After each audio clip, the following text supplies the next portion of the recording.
So tonight we are going to do not steal. There.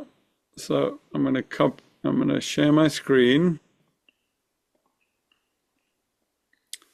Um, okay, might have compacted a little on my screen, Yeah, that's what it looks but like on my phone, at least. Yeah. okay, great.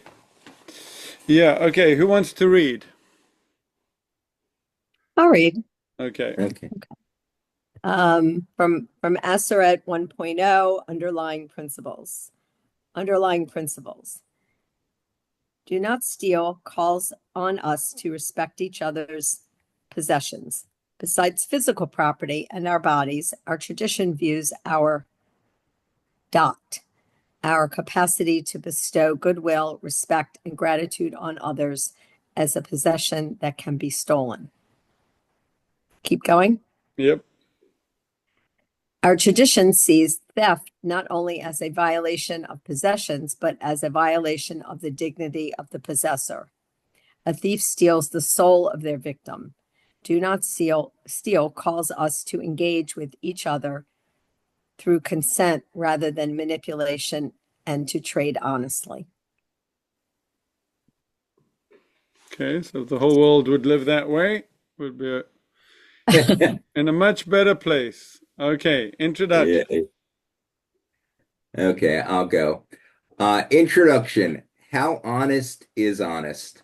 Like the theft of dote, goodwill, our tradition highlights aspects of theft that we might not recognize. We will explore different aspects of theft through a classic Talmudic method, analyzing the actions of a tzaddik, a righteous person. As we go through the story, we will be in good company with the rabbis and wonder why Abba Chokia acts as he does. Okay. So we are told that okay.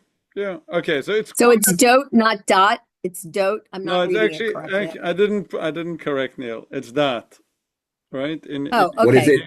Well, I thought like it a was two dot? A's. I thought it no, was it's two not A's, but I DOT, was DAAT, okay. Thank you. dot, Dot. dot, yeah. Okay. Okay. So it's quite a bit of it's a longish story, but it's a lot of fun and it's really my insight that a lot of this has to do with theft. So let's go through it and see what we find. Should I read? Are we reading Okay. out loud? Okay. Yeah. You want to start, Neil? I don't care.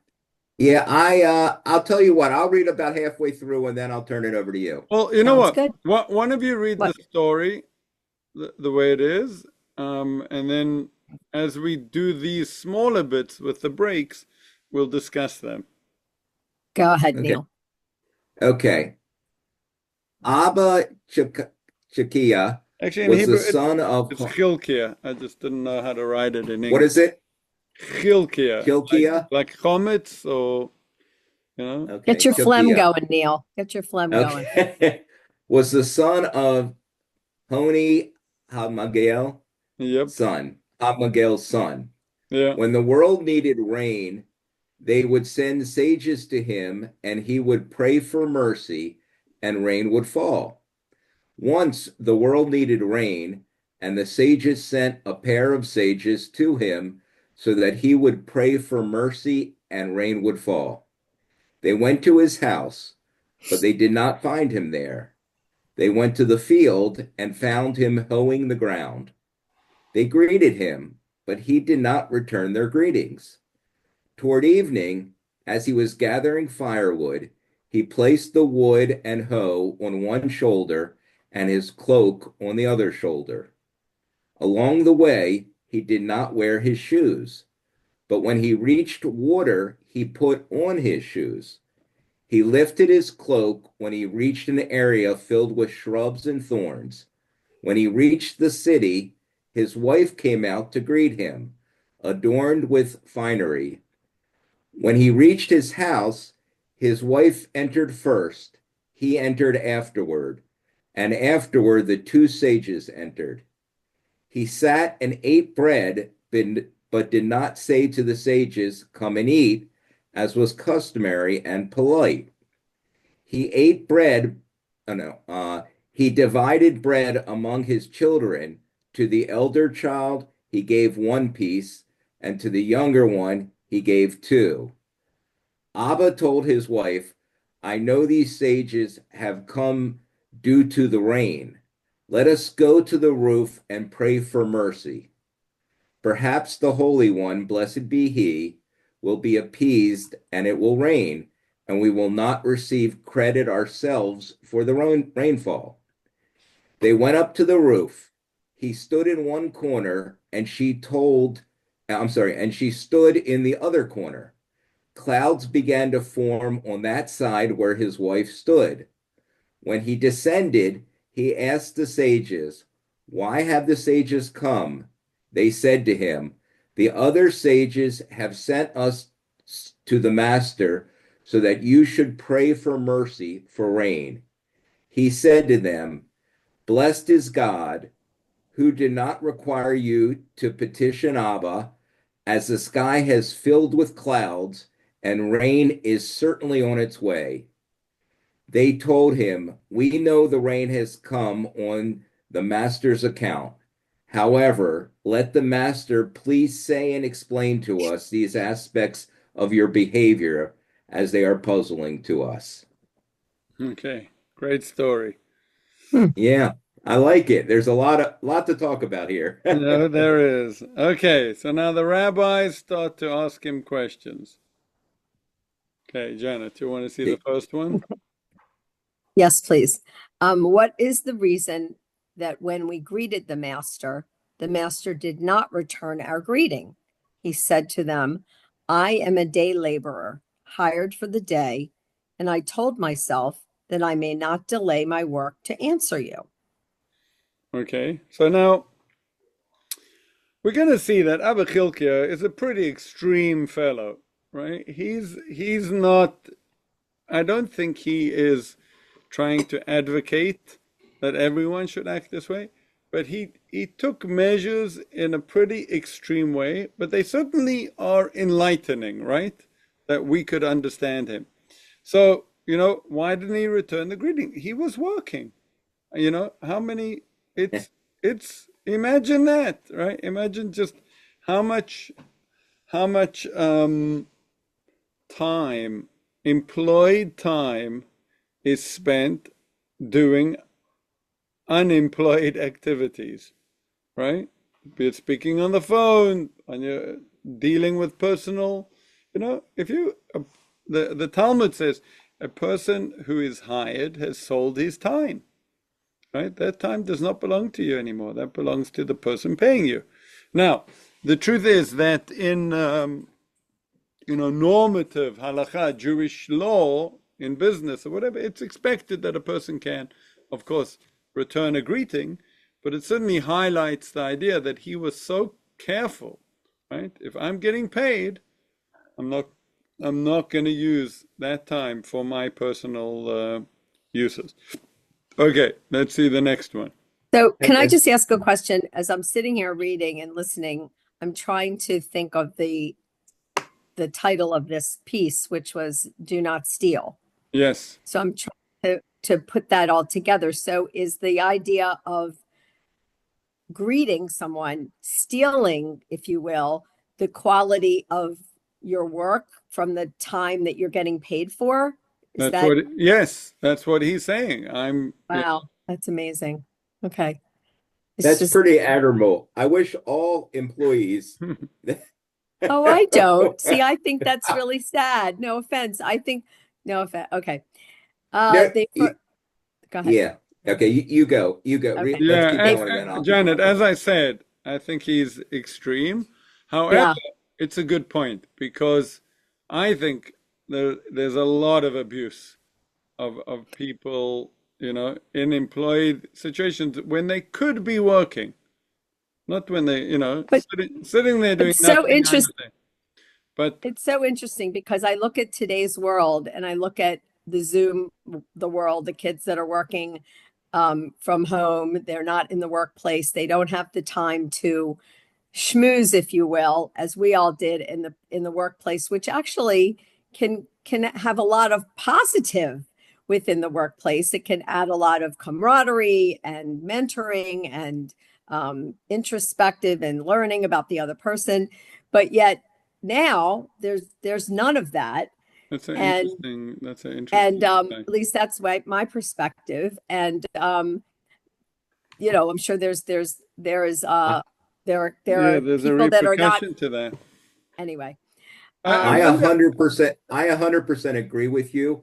I think the growth of many people in their 20s has been terribly stunted because of their lack of experience and knowledge from people that could share this knowledge with them.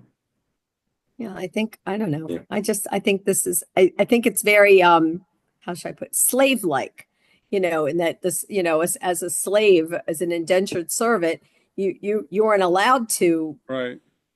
make of this anyway. Okay, Yeah, I'll yeah. keep going. You know, the truth It's is interesting. that, you know, what do we call it? A self-employed, a contractor. Hmm. I think a contractor has a lot more dignity than an hourly someone paid for their time. Then you're on your own time. You know, as long as you get the job done by its deadline, that's fine. You can put a deadline, but they don't own your time. But when you're getting paid for your time, well, you sold it. You know, you sold it, and even if they haven't paid you yet, you know, indentured servant, they were paid first. Yeah. So okay, let's go on. Yeah. Okay. They further inquired, quote, "And what is the reason that the master carried the firewood on one shoulder and his cloak on the other shoulder?" He said to them, "It was a borrowed robe. I borrowed it for this purpose, to wear it, and I did not borrow it for that purpose, to place wood on it." Okay. So Very black and white. It's all right. very black. Bad. It seems to be that, you know, he had borrowed a cloak with the understanding that he would work with, you know, he would wear it, and off he goes to work, and you know, putting the wood on his shoulder on the cloak's gonna wear it out in a way that it was not that it was Intended for. not Yeah. intended for. And the commentators say, you know, from here we see that if you borrow something, you can only borrow it for the, you know, assumed intent. Now, I was discussing this with a few young guys who have a young professionals group, and they were like, "Oh, well, you know, this is crazy." So I said to them, "Well, you know, let's say you lend your car to someone, and then they decide to go on a very like off-road, you know, rocky, you know, nasty road. How do you feel now?" And they were like, "No, no, no, I didn't lend it to him for that. You know, that's taking a liberty, Interesting. Right. right? So we can Interesting. only using, and it goes into what we learned in the Seret 1.0, which was that a shoel shelo midat, borrowing something without asking permission is theft. That's part of theft, Yes. right? You're using someone else's object in a way that you don't have permission to. You're taking what's theirs. Okay, next. The sages continued to ask Abba about his unusual behavior. Why did the master not wear his shoes the entire way, but put them on when he reached the water? He told them, "The entire way. I can see and take care where I walk, and therefore there is no need for me to wear out my shoes. But in the water, I cannot see. Therefore, I put on my shoes to avoid hurting myself." Okay. So now what's this? So I don't think there's a question of theft, but there is a question of sensitivity to one's possessions, right? And this goes to the Torah. In the Torah, let me show you where this comes from. It's actually in Deuteronomy 20:19. Let me see if I throw a screen in there. Do you still see Yeah. what you were seeing, or do you see something? Yes, we don't see anything new. Oh, okay. Yeah. I have to change the view. Hang on a second. Okay. Um, This guy would drive me crazy, by the way. I'm not a detail, follow the rules kind of guy. And yeah, but I well, understand the literal reason for Right. what he does. well, let me ask you something, Neil. When you pray for rain, Yeah. does it start raining? It does not rain. Okay, But I so don't But pray the, for rain but the because then next I get sentence you well, would say, I Nitzan, would actually, be, there was a great rabbi. Apparently, this is a picture of him. I'm not sure that it is, but I'm a big student of his writing. His name was Rav okay, Yisrael Salanta, and okay. he started something called the Musar movement, which I've heard of Musar. I have yeah, two. Yeah. Musar really, and it's really about character development. Fantastic insights and how to work on yourself and improve character. So he said a very interesting thing. He said sometimes what applies to you should really, it's the exact opposite in how you should be for others. So he said, an example, you shouldn't be a glutton, right? You should watch what you eat and you should only eat what you need and not overeat. But when someone comes to your house and you're hosting them, what do? Right? So do you look at them and like, well, you only need, a little bit of this and a little bit of that, and that's enough for you? Or you put it on the table, right? So it could be, it's interesting what you said, right? When it comes to how others use your property, right? So then, okay, I don't mind, I'm forgiving. But when it comes to you using their property, it actually is a very good thing to be very cautious. I think about my So you're saying if children, when you're giving yeah. your children, rules and don't let anyone do this, do that. And there's so many, as we're having this conversation, I would say gray areas, but you know, you have to get really specific. If I'm going to use your pencil and what, at school, how much writing am I doing? Am I just writing a few things, or am I going to use it all day and I'm going to sharpen it, or I'm not going to sharpen it, whittle it down, and you're going to hand you back a golf pencil? You handed me a big pencil and I'm giving, was that wrong? No, you said I could use your pencil. But did I ask you specific, how much time and this? So I guess I would have a hard time with this. I mean, I think there's a fine line between abuse and neglect and in just being a nice person and anyway, Right. this is all very hard for me. Some of this. Okay. But it's, the point of this, again, the point of going through the story is to really see the sensitivity that he had and maybe not to copy it, but at least to Right. learn about it and think about it. Okay. But you're saying if you In, don't do these things, then when you ask for rain, it's not going to rain. But if you had done all these things, as said in the portion and in his teachings, then you'd have a better chance of there getting you rain go. because you've There you go. Right? To live on a higher level. So, okay. In Devarim is Deuteronomy 20:19, it says this. When in a war against a city, you have to besiege it a long time in order to capture it. Sorry, I think I copied this translation, but it's fine. We'll work through it. So you're in a war against a city and you're besieging it and it's taking time. You must not destroy its trees. Don't cut down the trees, wielding an axe against them. You may eat of them, but you must not cut them down. Are trees of the field humans to withdraw before you into the besieged city? Okay, in Hebrew, this is called lo tashchit. Don't destroy. And it's talking about wanton destruction, right? Not to just, so look at, for example, the Talmud says, he who covers an oil lamp or uncovers a kerosene lamp for no purpose. So I think that means that they would actually burn more. right? So he's using up more oil than he needs to, violates the prohibition, do not destroy, right? Bal lo tashchit. Since by doing so, the fuel burns out more quickly.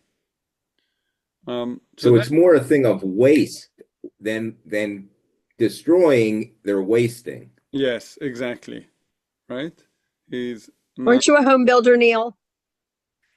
No, but I My know a husband really was a home good home builder. builder. So that's a tough one. And he's a naturalist and appreciates the environment, but it's hard sometimes not to remove a tree. So oh, so Right. there's a lot, by the way, Janet, good question. There's a lot of discussion about that, right? About there is. so it's basically waste. When there's a need, you can do it.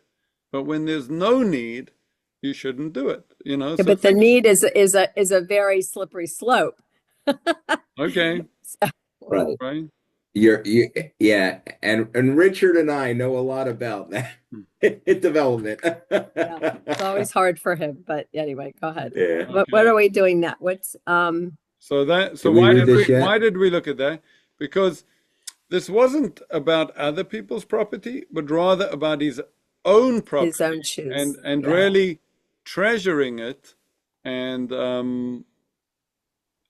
taking care of it, right? So he said, Right. well, when there's no need for me to wear Right. out my shoes. But in the water, so then there's a need. I can't see, and Mhm. therefore I put on my shoes to avoid hurting Right. myself. Right. Okay. Now, next one. They asked, "What is the reason that when the master reached shrubs and thorns, he lifted his cloak?"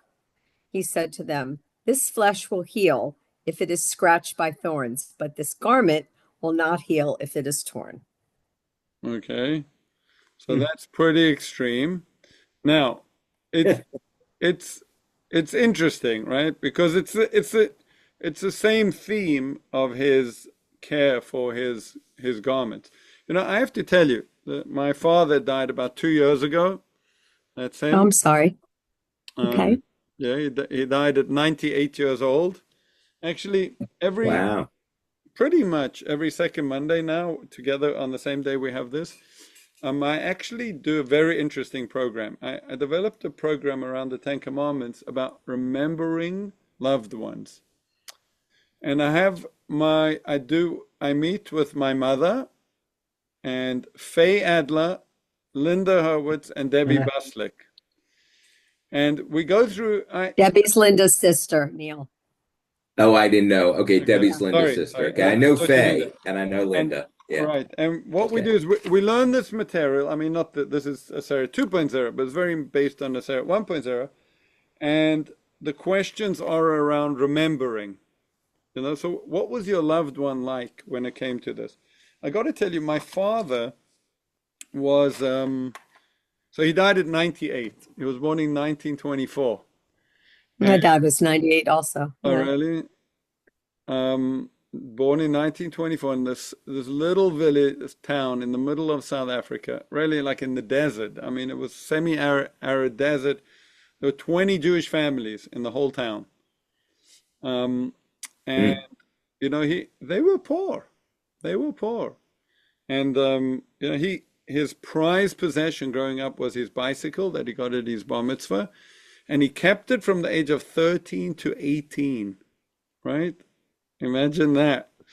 And you know, when he died, my mother, I have three brothers, so we were all there. My mother said, "Listen, just take what you want now of any of his possessions because, you know, I'm not keeping his wardrobe." So I'm probably the one that his clothes would fit the most.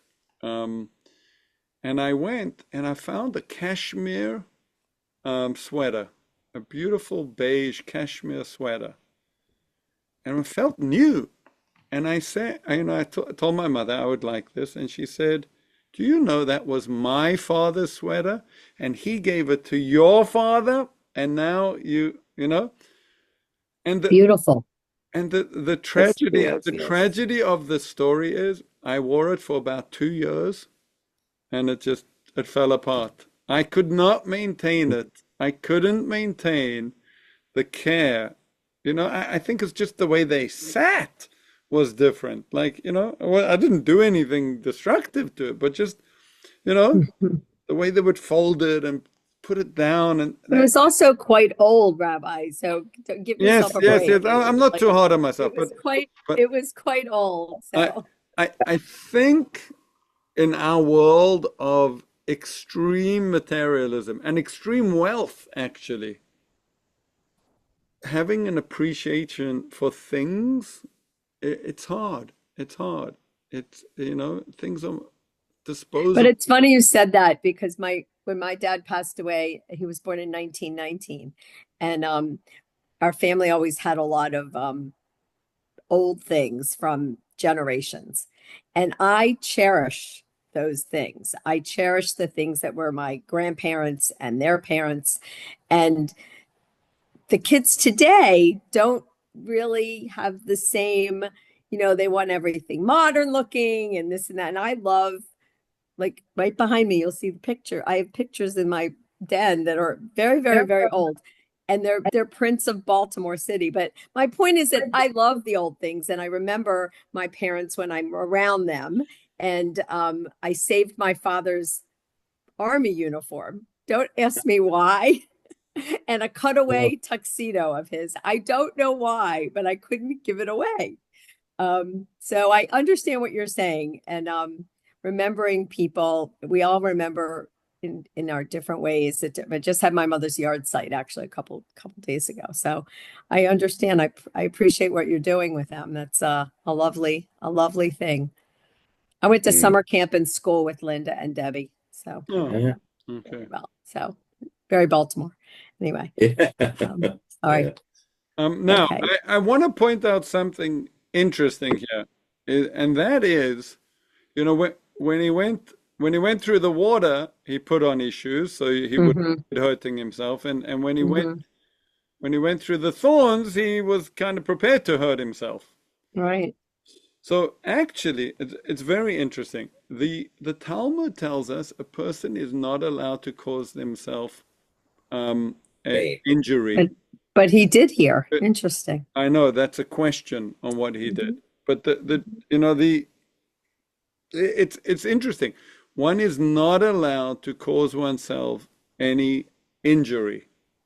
So much so that there's a discussion about, are you allowed to do elective cosmetic surgery, right? Because even though you might come out looking better or feeling better, but in the meantime, you're going to be causing yourself injury.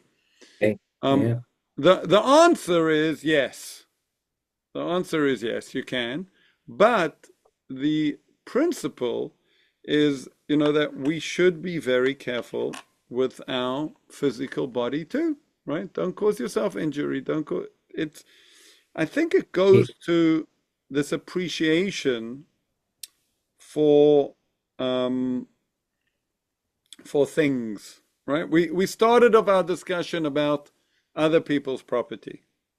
We then spoke about our own possessions, and now we're speaking about our body.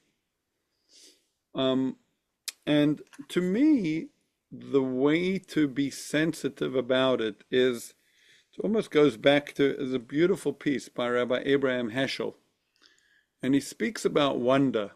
And he says the most wondrous thing of all is that there are things, right? We don't take anything for granted. Realize the blessing and the miracle, the wonder of anything existing. And with that mindset, I think one can be much more sensitive and caring and actually enjoy and appreciate things much more. Sorry, Neil, you were going to say something. Yeah, it's personally speaking, I feel like he's talking out of both sides of his mouth when he gives one example where he's going to wear these shoes and destroy these shoes by wearing them in the water so he doesn't cause himself harm or pain. But then he intentionally takes off this cloak and does inflict pain upon himself. Right. I have an issue. To me, it sounds like you could make the argument that he could just go buy another cloak for the guy. I mean, it must be if we're going to take it at face value and that he's right, that might not be, he's entitled to this behavior. It must be that he felt that, the injury in the water would be serious, whereas a few scratches are not. And he's balancing them, right? He's saying, I got to take care of my body, I got to take care of my clothes. Where's that balance? And these are two examples. right. And also, is he acting a little bit more reckless because he can't see what's under his feet, but he can at least see the severity of the harm that will come to him because he can see the Yes. thorns. Yeah. Yeah. Interesting. Yeah. Yeah. Okay. Now, the next one we're going to read, I don't know how to put it into the same theme about theft and ideas of possession and relating to things, but we got to see it, so let's see it. They further Okay. inquired, what is the reason that when the master reached the city, the master's wife came out adorned in her finery? He said to them, she dresses that way so that when I walk through the city, I will not set my eyes upon another woman.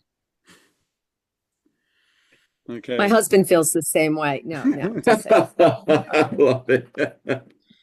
Why are you in Oh, your my Ravens goodness. jersey, Janet? Okay. that's right. Okay, next one. This is interesting. Okay. They asked, what is the reason that she entered first? And afterward, the master entered. And only afterward did we enter. He said to them, because you have not been checked by me, I cannot be sure how you will act. Therefore, I did not want you to be alone with my wife. Okay, so Sounds like insecurity to me. okay, so this is very interesting, right? So what the commentators explain that the commentators explain Is this about coveting, like coveting your neighbor's wife, or isn't that about more about suspicion. and about like why women cover their heads and so as not to bring attention to their Themselves. beauty, if you will. Maybe a bit. I think it was his suspicion of, them being alone with his wife, even for, So first of all, the commentators point out that it must have been that the correct protocol would have been, either for him to go in with the guests or to invite the guests in first. It somehow they're kind of like, what would have been the correct protocol?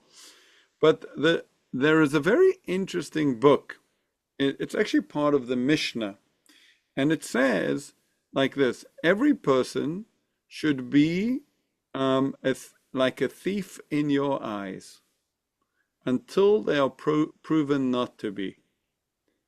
Now, of course, that needs to be taken really, right? But let's just open up the question, right? How much do you trust strangers, right?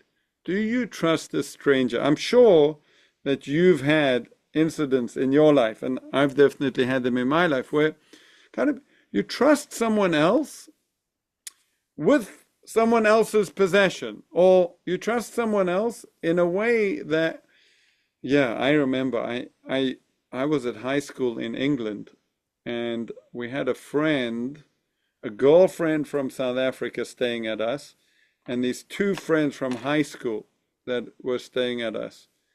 And I left, I was like, I'm going out, I'll see you guys later.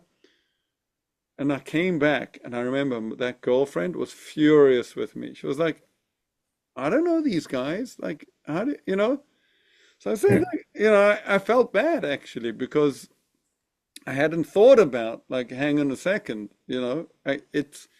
sometimes we can naively, I think it goes into the question of, are we naive? You got a worker in your house. Are you suspicious or are you not? Now, this is a bit of a stretch, but go with me, right? So we spoke about how in the Seret 1.0 that not stealing really boils down to really a question of dignity, right? It's part of honoring others. It's a part of honor. I respect you by respecting all of your possessions. Those are the things that I encounter. Those are the things I can take from you.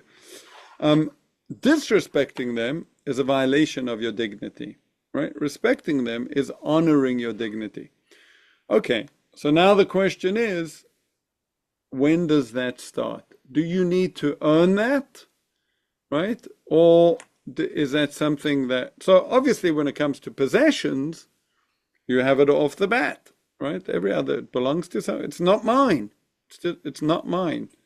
When it comes to people's, behavior and inviting, them in your home, with your wife, with your husband, with your property, with other people's property, there we see our tradition is not naive and actually says, you don't have to trust everyone until you can trust them. Obviously, it depends what it is. Yeah, I see that. When I first read this, when you first read the one, those two paragraphs, my initial thought was that he wasn't giving much credit to his wife. That she was that she was a possession, that she didn't have a mind of her own, and that she would allow, something to happen that shouldn't have happened. Now, I know that there's the other piece that, a man is stronger, it could be stronger, it could overtake, and be rude and do other whatever. And someone in your home, I agree. I mean, I think that it's something we've all learned throughout time, that people do have to earn your trust. And so it's unfortunately, I guess this was back in the days of the Torah and also in the days of today. And I think that unfortunately it is what it is. All right.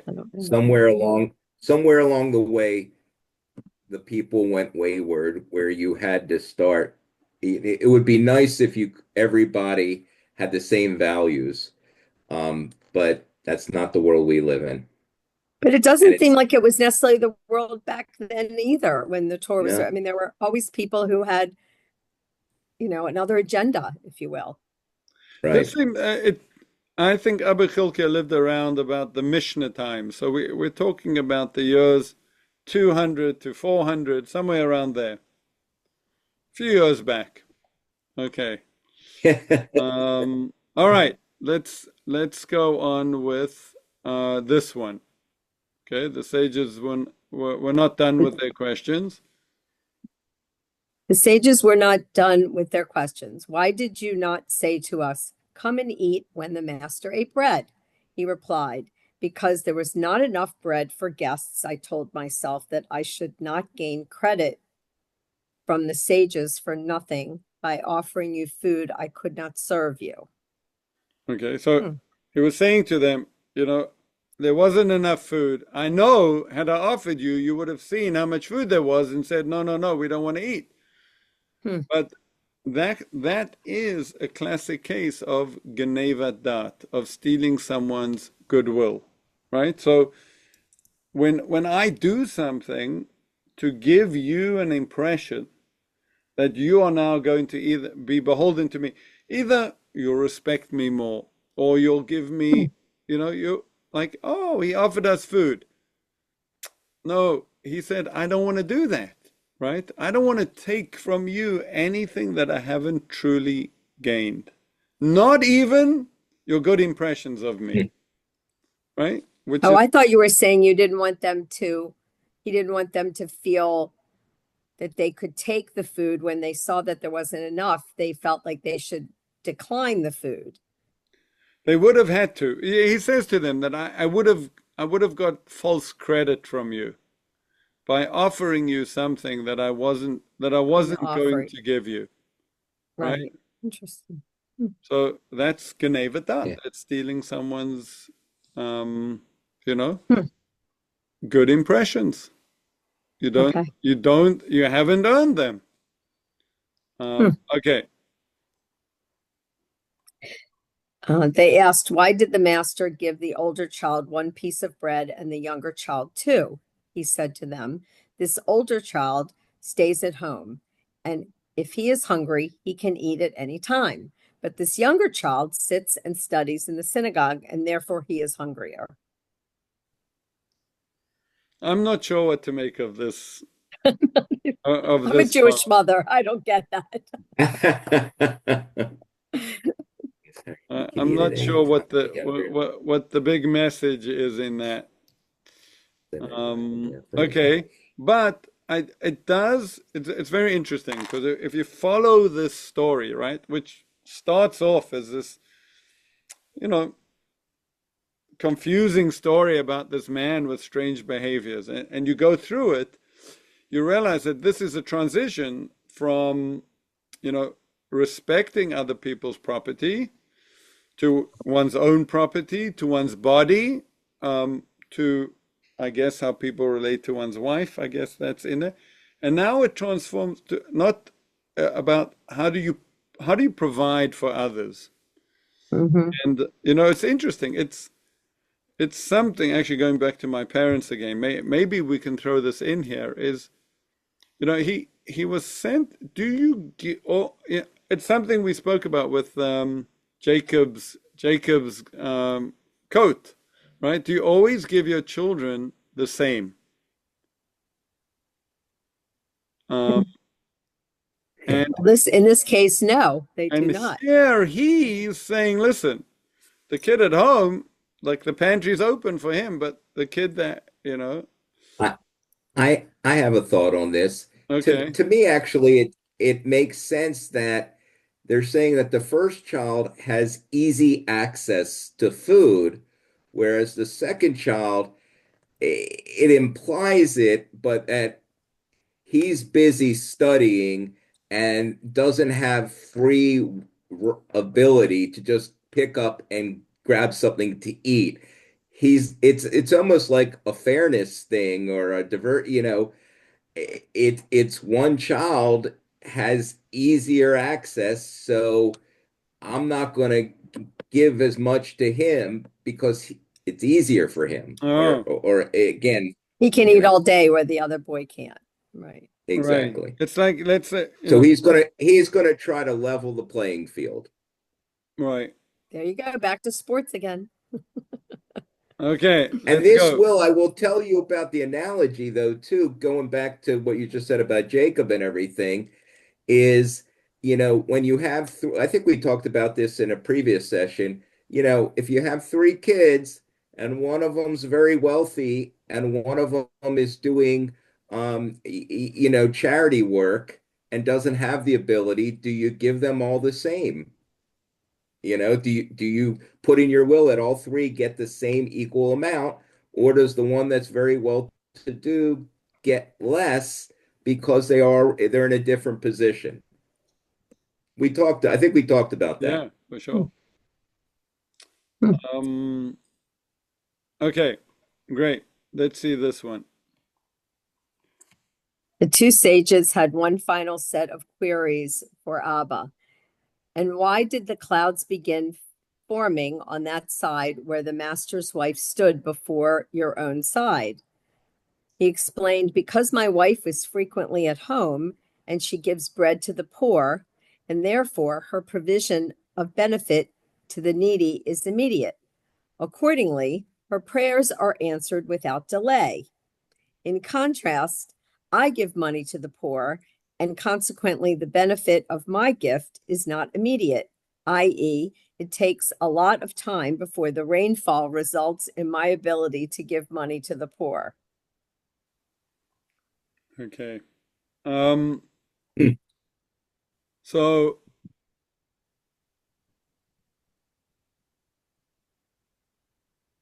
okay.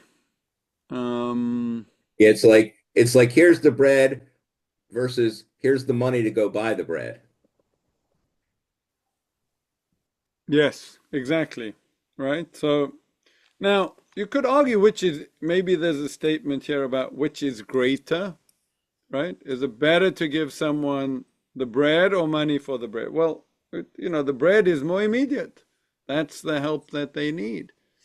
The money, they need to go and spend the money to get the. Now, what's the underlying principle over here? But what about the message of you teach a man to fish rather than give him the money for the fish or give him the fish? You teach. That's Right. one of my favorite. I Yeah. mean, you You teach got to someone teach how them to, how to fish. yeah. But anyway, I'm sorry, Rabbi. Go ahead. I apologize. I don't think that is here because they both were giving charity, right?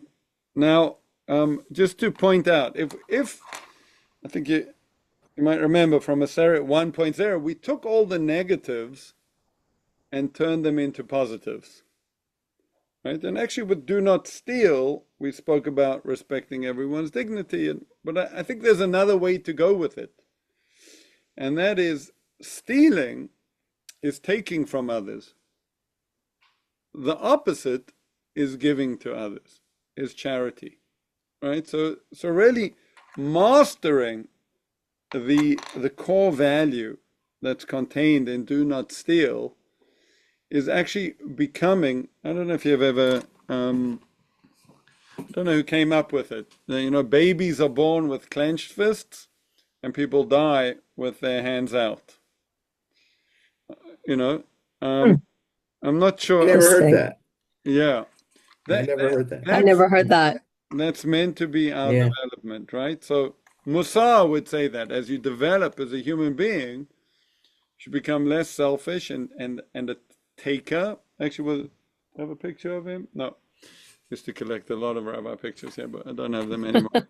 Um, Can Rabbi, I tell you one thing that I thought of when you were just saying reading this of last course, one of course, was about Robin Hood.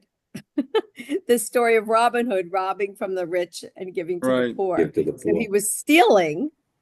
He was stealing from the people who he felt were, had too much and giving that to the people who had less.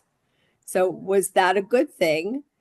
right. Like, I think our tradition does not agree with, even though it might be of good intent, but you can't steal to do it. It's, Yeah. people, it's interesting. I don't, the Torah, could really go to a big question of, is the Torah more a socialist subject or, a capitalist, mhm. society? Now, bear in mind, there was a wonderful rabbi in the early stages of the formation of the state, 1948, around Rabbi Cook. And Rabbi Cook was a very religious man, but also a great Zionist, and really embraced Zionism and people coming back to the land. And he saw in that the first steps of the final redemption. And he was incredible rabbi. And he made this comment often that the Torah for 2,000 years was really about individuals in little towns. It wasn't about a whole society. It wasn't about a country. And he used to scream and tell the other rabbis, get your head out of the cholent pot, right? Like, because what were the rabbis asked in the shtetl? Rabbi, milk fell into my cholent. What do I do? And he's like, get your head out of the cholent pot. We got to create a society over here. I don't know the actual answer. I don't think it's not fully capitalist, not fully socialist. There's definitely the right and a respect to personal property, right? So there was something very communist, went away from the individual and their There's always been rich people and poor people. That's a different. But then again, there's this huge value on charity, and that the rich should take care of the poor. Um, so that's, I think, that the um, the ultimate, let's say, part of the goal over here is my our our disposition to things and material wealth and right is to be less concerned about what we take and much more concerned about what we can give. It's one of the things that we can give.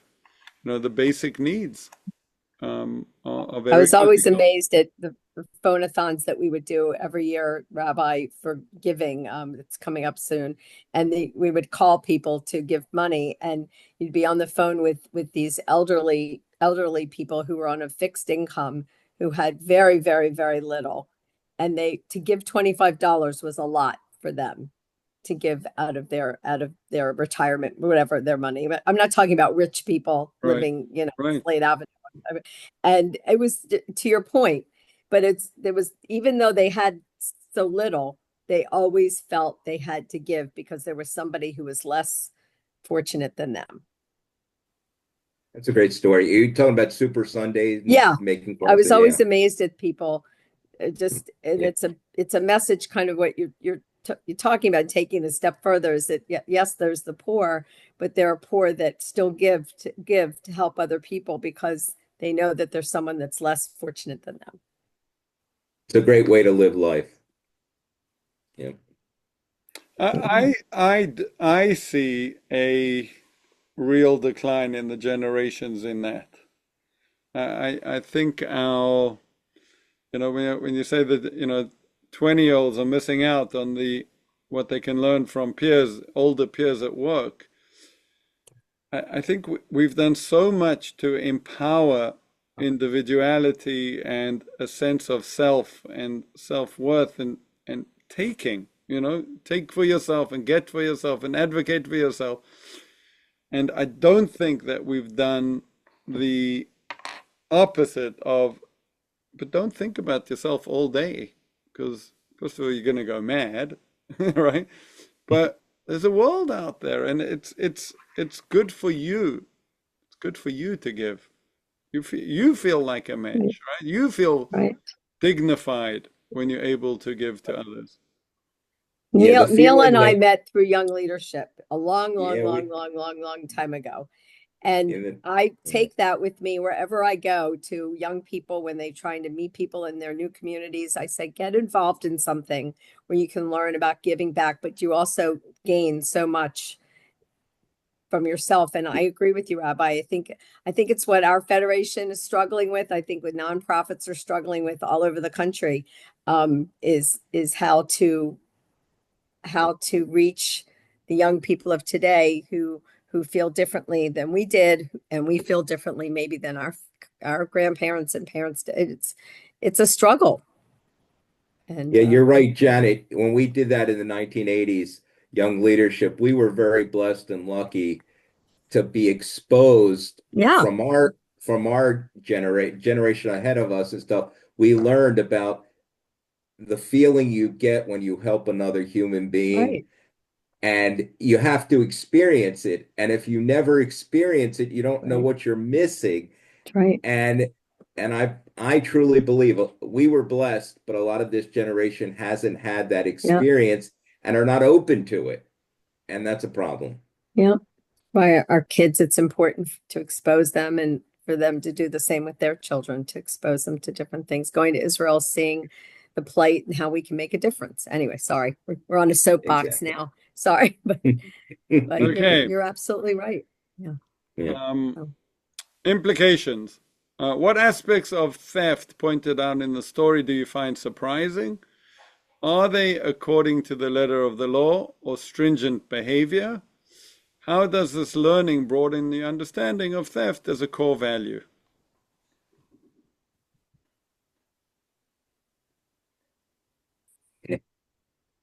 Well, I personally feel that, again, with a lot of the stuff that we study, communication and different degrees of how you handle things. It depends. It's too hard to put everything in a box.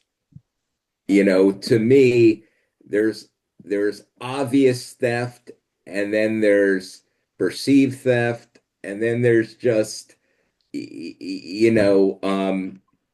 I really hurting somebody? Am I really hurt? Again, there's so many different levels. To me, it's you got to look at the situation, and each situation is unique to be able to decide what's the right thing to do.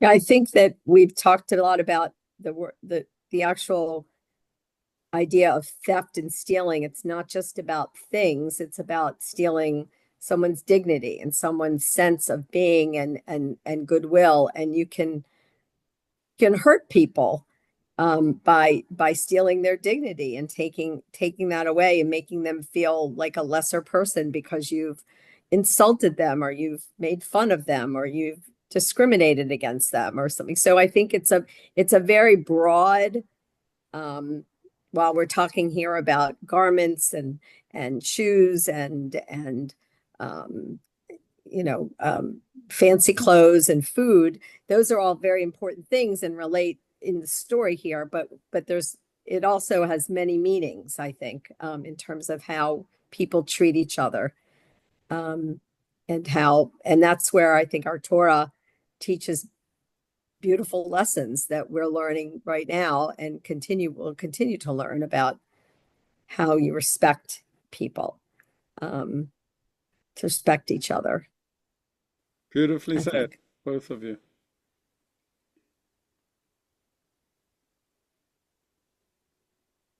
Yeah, and listening to you and thinking about this, my broadening today, I think, would be that there definitely is a sensitivity that we could develop and try to develop more and more about appreciation for things and body and of course other people's possessions. And if we're meant to be so careful not to waste even physical things, imagine wasting someone's time or someone's dignity or the opportunities that we have with each other Mhm. to to Yep. to often as a parent, as a teacher, I've opportunity to really enhance, I think, enhance other people's lives in an intellectual way, in a Mhm. spiritual way, a feeling way sometimes as a parent mainly. Um, and yeah, not to steal that from, not to ignore that, Yeah. but to be charitable there. Right. Sure, not to steal it, but Right. enhance it, enhance other people's. When you think about the world, and I don't mean this in a negative way, but with it, many of the people who we've all studied with live a very privileged life, and I'm not taking that away from anyone. I'm just saying, but be mindful that you could be having conversations with people that have never been on an airplane or have not been out of the state of Maryland or haven't been, or haven't experienced certain foods or certain experiences, period, that because of it, some of it could be fear, some of it could be financial, opportunities, cultural. And it's just, you never want to make someone feel less, right? That's stealing to me. That's Right. Don't lessen We them. talked about that. I think we talked about that in another session. I actually, I think I said that I actually sometimes am in a quandary. Do I share? I'm not a big social media person, but I Mhm. do like to share pictures when I travel. And people have come up to me many, many times and said, Neil, I love traveling with you. Your pictures, it's so Mhm. exciting. But often I think about I don't want to be bragging to people Right. that I can travel and other people don't have that opportunity. Right. I'm innocent. I think that I really truly like to share. Right. But if I knew it was hurting people, I would stop, But you you do it in know? a way that, I mean, there are people I think that whatever. I don't think you have that malice, and people that know you and know your personality know that you're not trying to be in someone's face. You're just sharing pleasantries, whether it's your experiences. And I think that we just like when you have someone in your home and you can trust someone in your home, you can trust someone's sharing a picture. If they're sharing something, they're not doing it That's a good to, point. I To don't know. brag. Yeah, But yeah. that's No, thank you. anyway. Thank you. I mean, if you invited me to go, I'd feel a lot better about it, but You're welcome. so Argentina on Saturday. We're actually going with the synagogue, very which cool. is Have a good trip. meeting Yeah. meeting some Jewish communities It's over in wonderful. Argentina. That's Yeah. Who are wonderful. you going with? Hisa It's a Kamuna community. is taking 20 people, more or less 10 couples, to Argentina to meet with the Jewish communities of Buenos Aires. Yeah, it's Wow. wonderful. Okay, have an amazing time. We Yeah. we actually were there It's last December. oh wow. How were Um, you? Yeah. yeah, yeah. I could. Let me see. Yeah, Uh, I can talk offline if okay. you want. I've never been to South America. I'm actually very Uh-huh. excited. I've never been in. I was there years ago in the millennium, but I didn't experience the Jewish experience there. So Okay, Yeah, it's I'm gonna stop. I always I'm gonna yeah. stop recording now. okay. Okay. Probably. I know. Yeah. Nancy, we know you're listening, and you want to know what we're gonna talk about, but you're gonna. Oh.